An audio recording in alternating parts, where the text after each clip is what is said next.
Boa noite, amigos. Bem-vindos para mais essa palestra da Escola Espiritual da Rosa Cruz Áurea, cujo título é Os 5 Passos do Caminho Espiritual. E para definir mais exatamente o que entendemos como caminho espiritual, vamos relembrar alguns pontos das duas palestras anteriores, pois estamos fazendo um esforço para fazer sempre um relacionamento entre as palestras. Há 2 palestras atrás, falamos sobre uma situação de um conflito interno, sobre a voz do eu e a voz da alma, pois somos, em essência, seres duais. Por um lado, seres materiais, por outro lado, seres espirituais. E também falamos, na palestra passada, sobre a chave única da transformação interior, porque, além da herança do passado, tanto do passado, vamos dizer, sanguíneo, genético, como do passado kármico, de existências anteriores, temos uma terceira herança, que é o princípio divino, a rosa do coração, o átomo centelha do espírito. Nossa consciência se identificou, se confundiu e se misturou com elementos e objetos externos que podemos ver em imagens, em pensamentos, em sentimentos, em traumas e memórias. E ao se identificar com esses elementos, isso impede uma percepção da natureza real do ser. São, na verdade, esses elementos os produtos do karma e da herança sanguínea. São agregados com os quais a consciência se identifica e por isso se esquece de sua natureza essencial, que é silêncio e pureza. Como podemos então nos libertar dessa condição? Seguindo o caminho espiritual, que tem como base a centelha divina, que poderia ser descrito como um caminho de 3 passos, de 7 passos, de 9, de 12, de 14, de 21, de 33 passos. Mas gostaríamos de apresentar hoje como um caminho quíntuplo, um caminho iniciático em 5 fases. Não devemos, no entanto, ver essas fases como sequenciais, pois cada uma delas inclui todas as outras. Tampouco devemos imaginar que vivenciamos cada uma dessas fases uma única vez, pois este caminho é um caminho em espiral e essas etapas são vivenciadas em diferentes oitavas dessa espiral. E a primeira etapa deste caminho tem relação com o pensar, uma primeira faculdade humana que é o pensar. E nós podemos chamar essa etapa de discernimento e autoconhecimento. Já nos antigos mistérios gregos, na entrada do templo de Delfos, nós podíamos ler: Homem, conhece-te. Esta é a base de todo o caminho de iniciação fidedigno.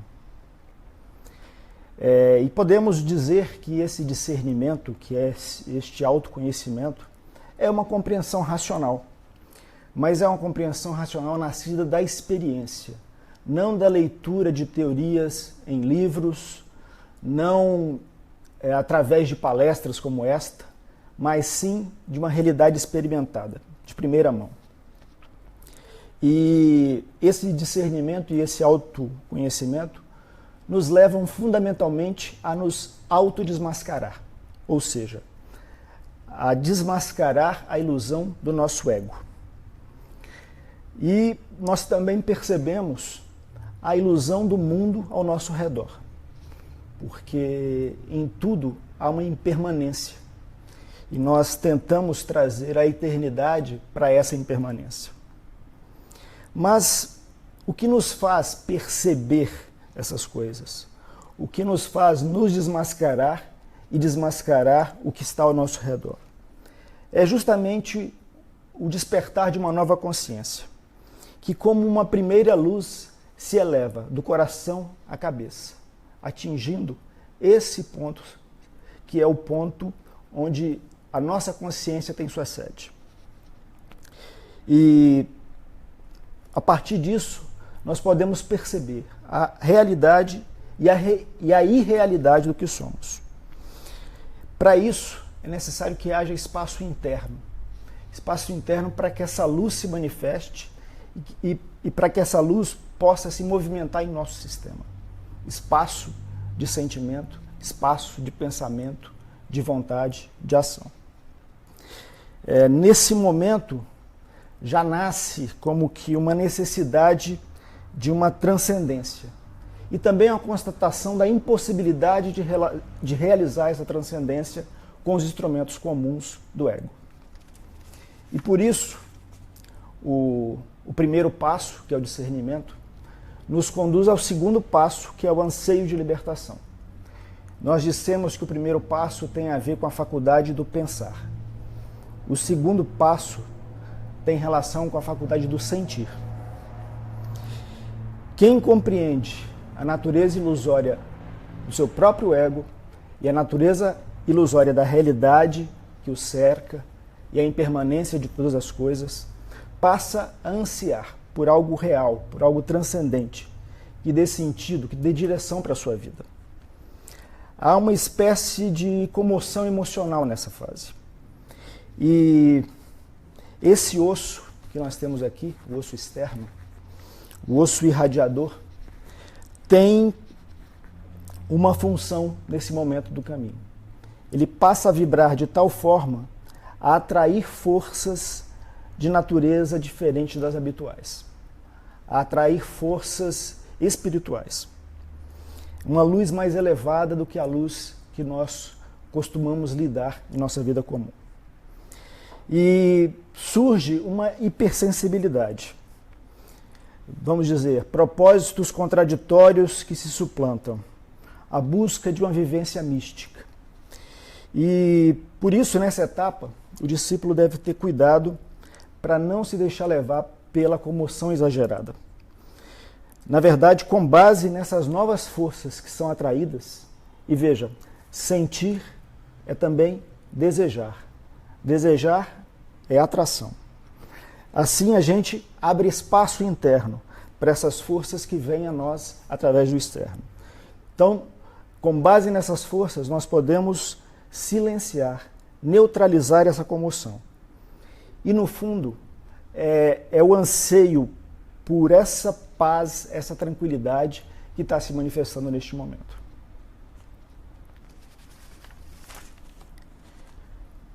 Nasce daí o que podemos chamar de autorrendição, ou rendição do eu. E quando falamos de rendição, nós nos referimos a uma terceira faculdade do ser humano, que é o querer ou a vontade. Nesse momento, duas vozes falam no ser humano. Primeiro, a voz do eu, a voz do ego, do nosso egoísmo, da ilusão. E, por outro lado, como foi falado numa palestra anterior, a voz silenciosa da alma, ou da nova consciência, que já se elevou do coração à cabeça. Nós temos como que convivendo por detrás deste osso, no espaço aberto, por trás do osso frontal, duas possibilidades de consciência. Podemos chamar uma de consciência egocêntrica e outra de nova consciência ou nova alma. E neste momento, quando percebemos essa divisão interna, somos colocados perante uma crise, perante uma tomada de decisão. Precisamos decidir entre o ego, o eu natural, ou a alma, a nova consciência. Mas vejam que o que permite essa escolha e essa vitória em prol da alma é justamente uma faculdade que surge neste momento em que essa força se elevou do coração à cabeça, que é a faculdade da neutralidade. Nós geralmente tentamos vencer o que julgamos negativo com uma força de repulsão, afastando de nós o que não desejamos. Isso, às vezes, apenas fortalece essas forças. Mas na faculdade da neutralidade, é possível perceber o jogo das forças internas sem se misturar e se confundir com elas. Essa nova consciência, ela não se identifica com o pensar, com o sentir, o querer e o agir. E, portanto, ela pode observar tudo sem se conectar a nada. E essa luz que se faz no sistema é uma luz que vence estas forças que atuam em nós. Então, é a força da neutralização que se manifesta nesse instante. É uma força que nos permite dizer verdadeiramente: Pai, que se faça a tua vontade e não a minha. No filme Matrix, nós podemos ver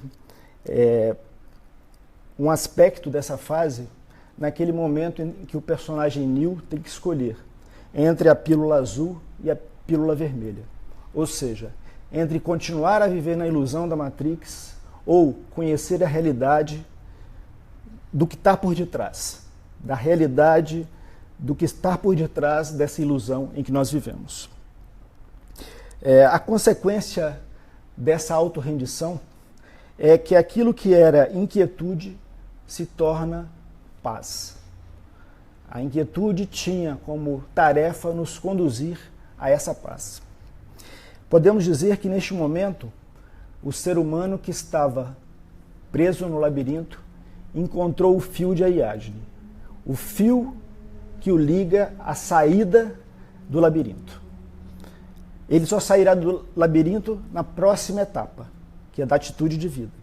Mas esse fio já o liga à saída, já permite ele antever essa condição de liberdade. E nós passamos assim, a partir dessa autorrendição, a uma atitude de vida nova. E o que temos aqui é uma relação com a faculdade humana do agir. Então nós falamos pensar, sentir, querer e agora agir. E o ensinamento nessa fase, ele não é apenas compreendido, mas ele é transformado em ação, ele é vivenciado.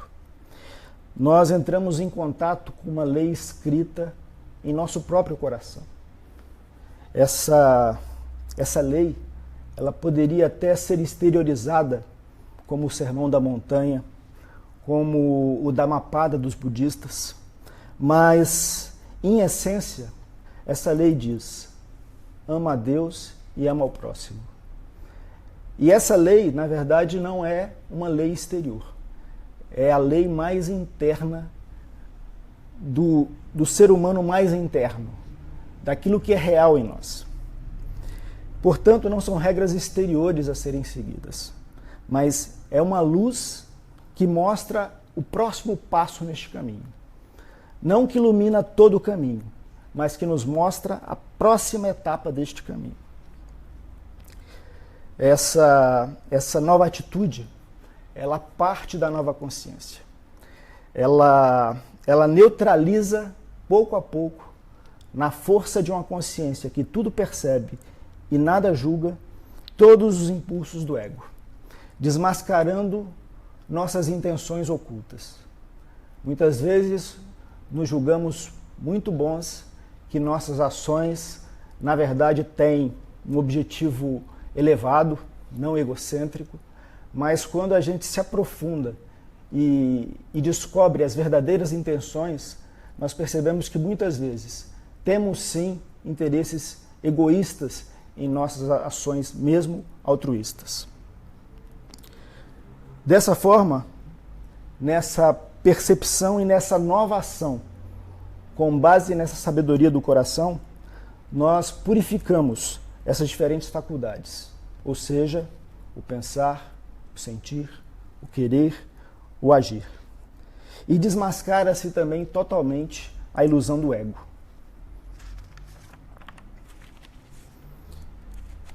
E por fim, no quinto passo, que podemos chamar de nova vida, que é como uma síntese de toda essa realização, a manifestação de tudo que se realizou, essa nova consciência se manifesta plenamente. Na terminologia cristã, poderíamos dizer que este é o momento do batismo de fogo, da conexão com o Espírito. É o momento da consciência crística, de Cristo. Essa nova consciência, ela é oniabarcante. Para ela não há separação. Para ela não existe dentro e fora. Não existe sujeito e objeto. Não existe passado e futuro. Existe uma vivência no eterno presente. Uma vivência plena. Uma vivência que conhece cada instante e conhece a realidade como ela é. Não a partir dos pensamentos, sentimentos, mas sim através de uma percepção pura. O ser humano, nesse estado de consciência, como ele transformou fundamentalmente a sua consciência, como a vitória se deu para a nova consciência que venceu a ilusão do ego, isso naturalmente vai manifestar também uma transformação corporal, porque estado de consciência é estado de vida. Se nós mudamos o estado de nossa consciência, toda a nossa vida se altera também. O ser humano que passa por um processo como este, ele se torna o que os antigos budistas chamavam de bodhisattva, um servidor da humanidade. Alguém que vai, a partir desse momento, ou melhor, ao longo deste caminho, começar a trabalhar pela libertação de outros seres humanos.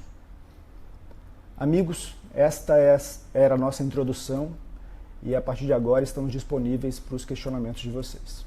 Fiquem à vontade.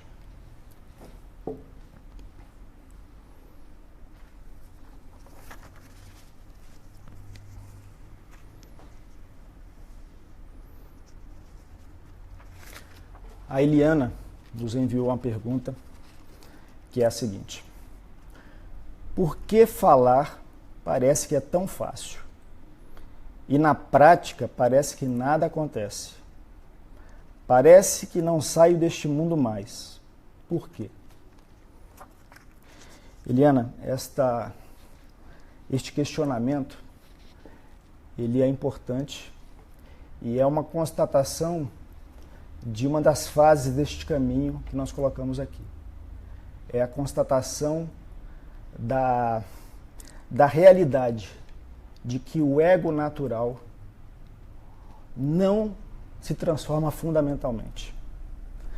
Nós estamos sempre buscando instrumentos para o ego se transformar.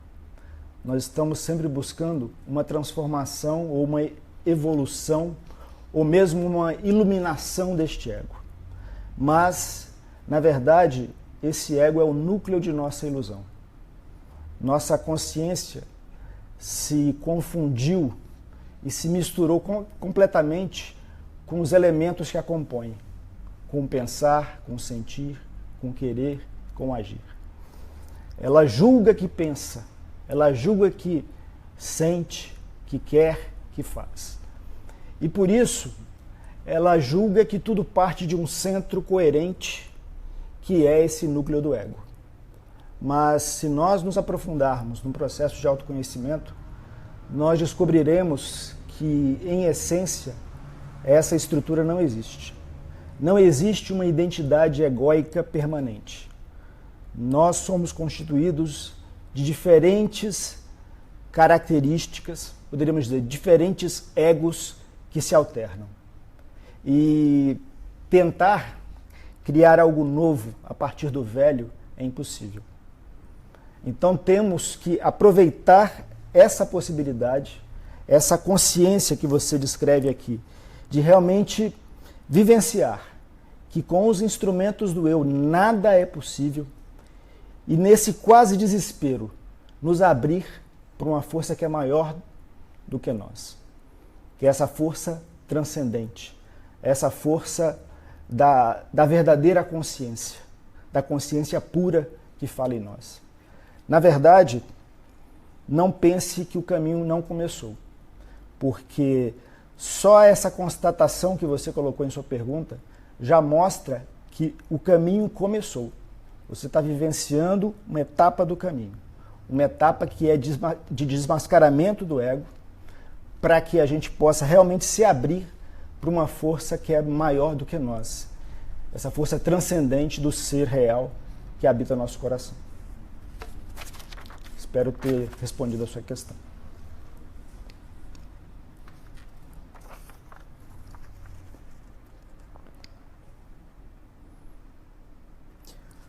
O Diego nos pergunta: quais as características visíveis que nos mostram estarmos no caminho certo? Diego, nós podemos dizer que entre essas duas consciências existe uma diferença fundamental.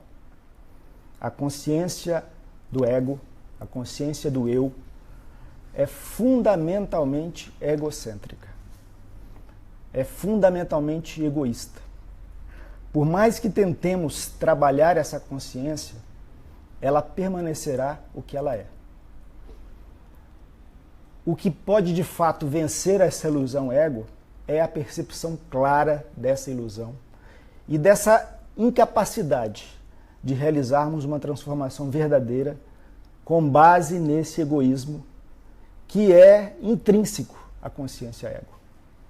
Então não adianta tentarmos desenvolver esse ego, fazer com que esse ego evolua ou se torne um ser melhor. Ele é o que ele é e vai continuar sendo. O que precisamos é nos livrar da ilusão de ser este ego. Portanto, esta outra consciência tem característica completamente diferente dessa primeira consciência egóica. Essa nova consciência, essa nova alma, ela conhece a unidade absoluta. Ela não busca nada para si, nem mesmo o seu próprio desenvolvimento. Ela quer doar-se. Então, se estamos de fato trilhando um caminho de transformação real, em que a consciência egóica e ilusória está diminuindo, e essa consciência da nova alma, essa nova consciência está ganhando espaço em nós, o que podemos reconhecer em nós é de fato que essa consciência ego, apesar de permanecer essencialmente a mesma, ela vai perdendo a força. Vai como que havendo um silenciar em nosso ser. E um profundo autoconhecimento de toda a estrutura do ego. Ou seja, não seremos mais enganados por ele, no sentido de nos identificarmos com ele e seus objetivos. Perceberemos seu jogo. Esse autoconhecimento vem da luz da nova alma. Então a grande sacada para a gente realmente perceber que está no caminho certo, ou seja, no caminho da alma e não no caminho do ego, é verificar que esse egocentrismo está perdendo espaço e que nós estamos de fato nos abrindo para uma força que é uma força doadora. E essa força tem cada vez mais necessidade de servir ao mundo e à humanidade.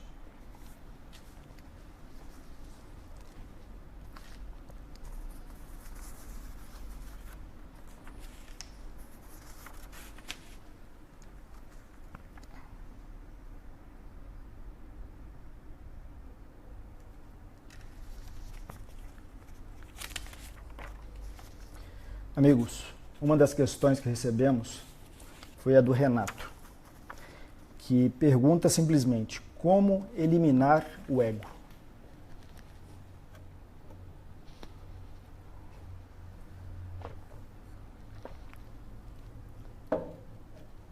Renato e demais amigos, percebam que o que precisamos, em primeiro lugar, é nos conhecer. É conhecer a natureza exata deste ego. É perceber o que ele é em sua totalidade. E perceber que, fundamentalmente, ele é uma ilusão. Nós julgamos que o ego seja a nossa identidade. E julgamos que nós pensamos, sentimos, queremos, agimos com base nessa identidade. nós consideramos que o ego é um ser que sobrevive em toda a nossa vida. Nascemos com ele, nos tornamos crianças com ele, jovens, adultos, até idosos, e achamos que no pós-morte ele vai continuar eternamente e vai até reencarnar. Esse ego, na verdade, é uma ilusão criada pela nossa memória, pelo nosso pensar, pelo nosso sentir, pelo nosso querer, pelo nosso agir. Fundamentalmente, nós nem precisamos falar em eliminar o ego, porque o ego tem que ser, na verdade, percebido como ilusório. Nós precisamos conhecer a natureza ilusória do ego. Como? Olhando para dentro, percebendo a cada instante o que nos move. Nós muitas vezes achamos que, ao se manifestar um desejo, que é essa identidade do ego que deseja. Aí eu falo, eu desejo. Ao se manifestar um pensamento, nós pensamos, sou eu que penso. Ou uma vontade, eu quero. Ou uma ação, eu faço. Mas, amigos, tudo isso é ilusório. Nós temos muito pouca liberdade com relação ao que pensamos, ao que sentimos, ao que queremos e ao que fazemos. Este processo quíntuplo, sobre o qual nós falamos, trabalha justamente com essas 4 qualidades. Primeiro, pensar. Segundo, sentir. Terceiro, querer. E quarto, agir. No sentido de desmascarar a sua forma de atuação egocêntrica. Desmascarar a nossa identificação como egos com essas faculdades. E na medida em que nós percebemos que, fundamentalmente, por detrás do pensar há um vazio, que o próprio pensar cria uma ilusão, uma ideia de um ego separado, é que nós vencemos essa ilusão. Mas não precisamos eliminar o ego, precisamos perceber que ele já não existe.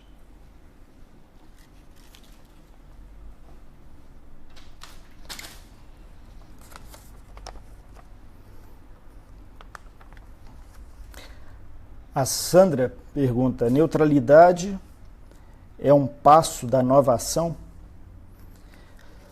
Sandra, a neutralidade é um pré-requisito para a nova ação. Por quê? A neutralidade nos permite perceber a realidade como ela é. Nós, com nossa consciência egóica comum, nós enxergamos a realidade exterior, a realidade dos nossos relacionamentos com as pessoas, sempre com julgamentos e carimbos, no sentido de dividir tanto nossa vida interior quanto a vida exterior, as pessoas, os animais, as coisas, como belos e feios, como bons e maus, e como certos e errados, ou simpáticos e antipáticos. Isso faz com que a gente negue tudo que achamos que seja negativo. E negar essas coisas é jogar essas coisas para o subconsciente e para o inconsciente, para a sombra. Só que essas forças que são negadas, elas vão se manifestar em algum momento com mais força ainda. Ou seja, repressão não é um caminho para nos livrar efetivamente da nossa natureza ilusória. O que precisamos é perceber tudo sem julgar. Mas veja, não adianta tentarmos realizar isso com o nosso ego, porque o ego fundamentalmente é egocêntrico e vê a separação. Ele vê o dentro e o fora. E o fora é inimigo do dentro. Essa consciência neutra é de fato a nova consciência. É uma faculdade da nova consciência. Ela nasce, ela surge em uma em determinada etapa deste caminho de libertação. Então, é uma faculdade que vai nos permitir, sim, desmascarar os sentimentos, os pensamentos, os desejos, as memórias, as identificações, essa noção errônea que temos dessa identidade, que é o ego, que nós chamamos de João, Maria, seja o que for. Mas nessa base é que podemos vencer essas forças verdadeiramente. Essas forças do pensar, do sentir, do querer, do agir, da memória. E dessa forma, nos conectar com algo que está por detrás do silêncio que se cria. Porque, imagine, os nossos sentimentos, por detrás dos sentimentos, existe uma consciência que os percebe agora. E essa consciência os percebe sem julgar. E por isso, vence esses sentimentos e desejos. Então a nossa atitude passa a ser uma atitude livre. E nós podemos nos conectar com os impulsos fundamentais de nosso ser, que são, como diz a Epístola de Paulo, gravadas em nosso próprio coração, nas tábuas de carne de nosso coração.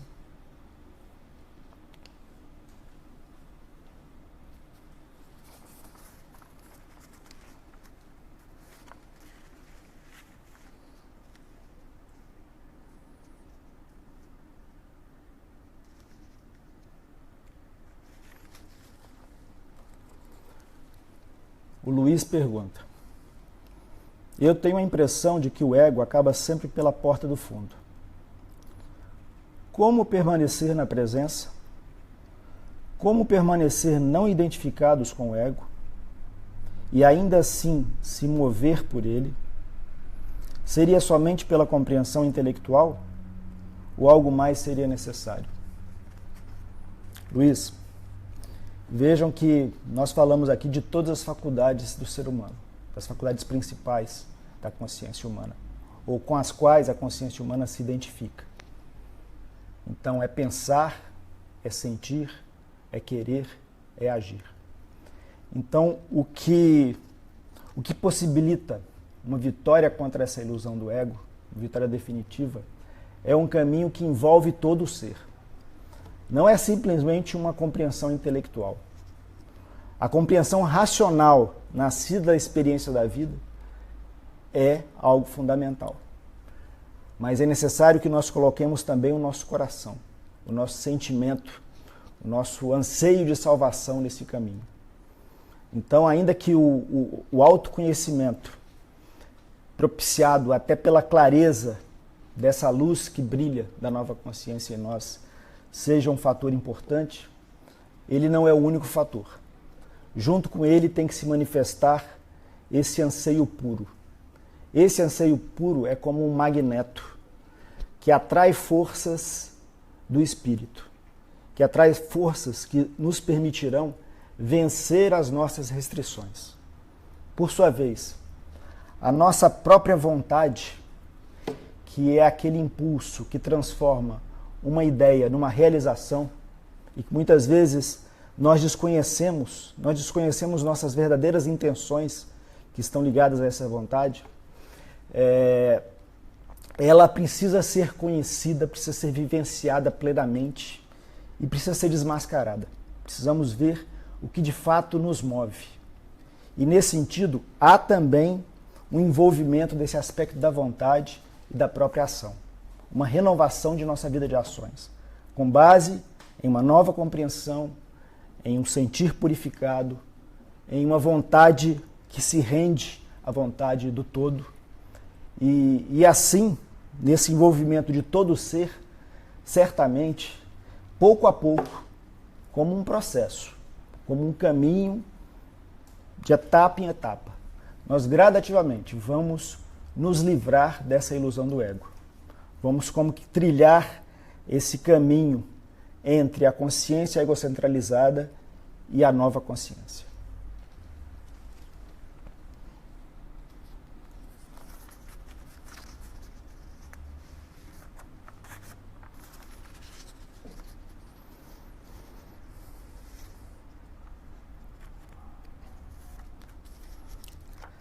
A Gorete nos pergunta o seguinte: há alguma maneira, recursos, que possamos mudar no físico ou alguma mudança de atitude para contribuir com o espírito? Exemplo, não comer carne, cuidar do corpo, etc. Sim, Gorete. De fato, tudo aquilo que nubla a consciência humana é prejudicial a esse processo.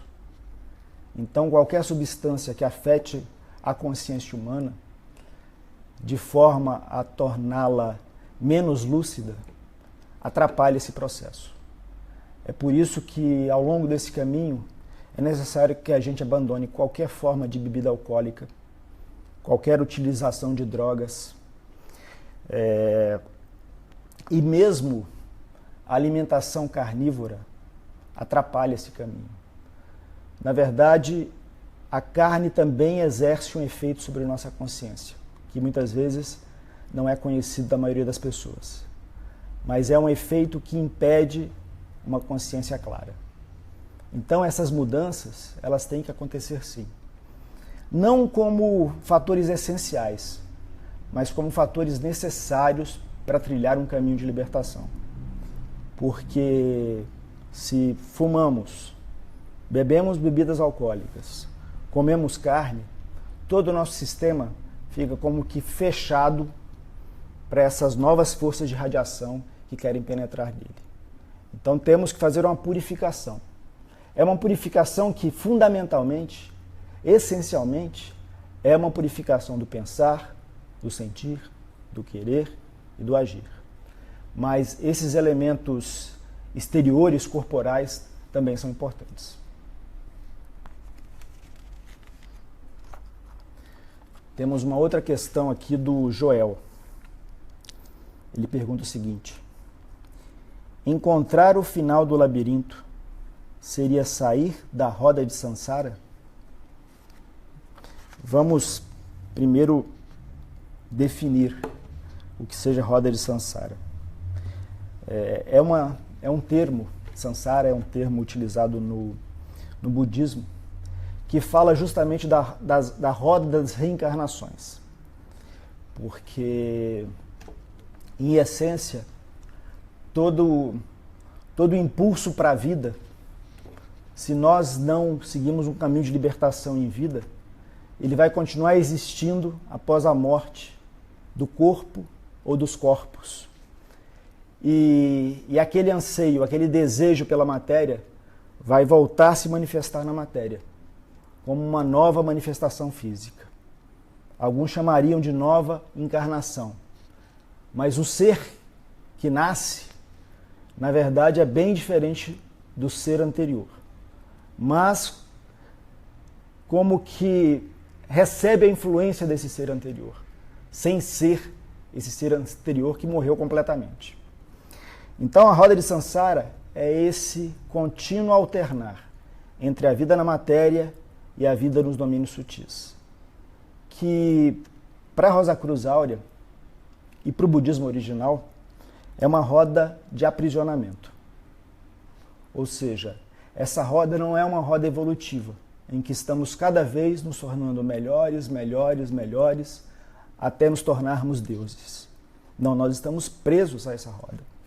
Porque estamos nessa roda graças à ilusão fundamental de acreditar na falsa identidade do ego.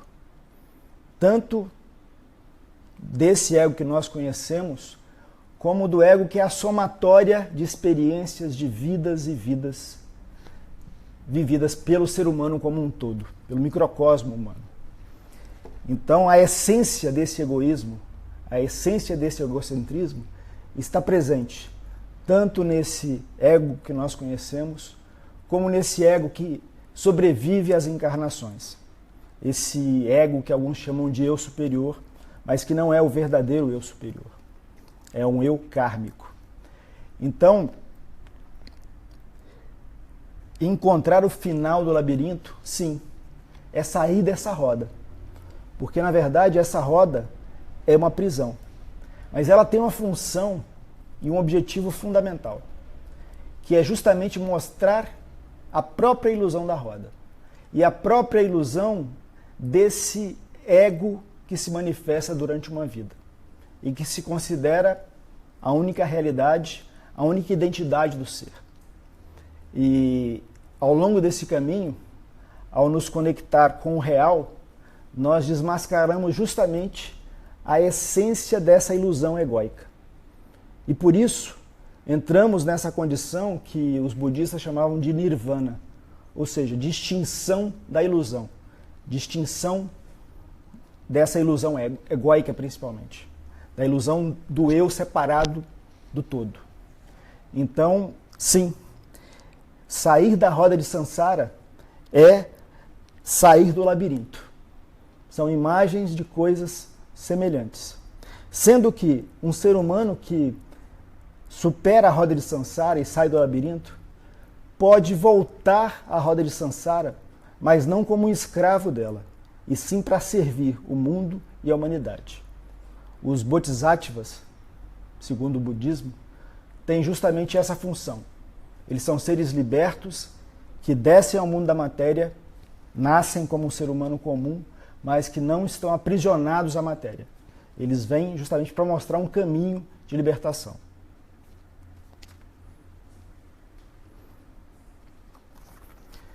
Amigos, estamos chegando ao final da nossa palestra e responderemos mais uma questão.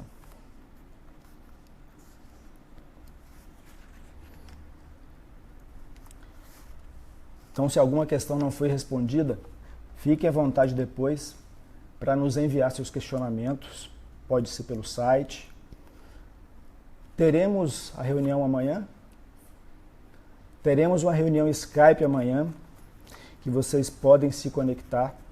Vocês devem estar recebendo a informação aí, né, do nome Skype, que vocês têm que adicionar para participar dessa reunião. Então, tudo que não deu tempo de ser respondido hoje, pode ser respondido também nessa reunião amanhã.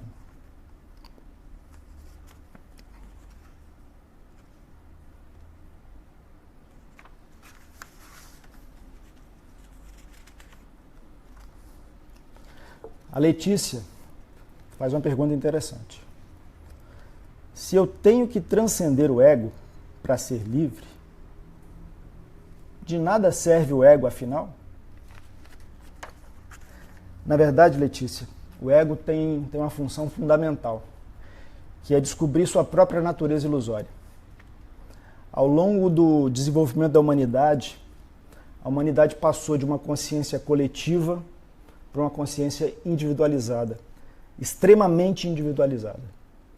Nós tínhamos uma consciência totalmente una com a tribo, o grupo, a natureza, e fomos desenvolvendo pouco a pouco essa consciência egóica, separada, e junto com ela, uma razão, um intelecto, que hoje nos permite compreender certas coisas que não podíamos compreender antes. Hoje nos permite seguir um caminho em liberdade, porque essa consciência, apesar de tudo de negativo que ela traz, ela tem um aspecto positivo. Ela pode, de fato, nos conduzir à verdadeira individuação, ou a encontrar a nossa essência mais verdadeira. É necessário passar por ela para transcendê-la. Ela é uma etapa do caminho. Ela também foi chamada por um sábio de uma corda estendida entre dois mundos. Então, essa corda estendida, ela tem sua função, ela é importante. Mas não podemos nos apegar a ela e ficar aprisionados nessa ilusão de que nada há além dela. Porque há uma consciência transcendente, que é a consciência da nova alma, que é a consciência que em um certo momento vai poder se conectar com o todo, o espírito. Então, apesar de todos os problemas que temos com este ego, ele é fundamental para nos levar além dele mesmo. Amigos, com isso nós encerramos a palestra de hoje e convidamos para a próxima palestra que deve acontecer daqui a 2 semanas. Obrigado a todos.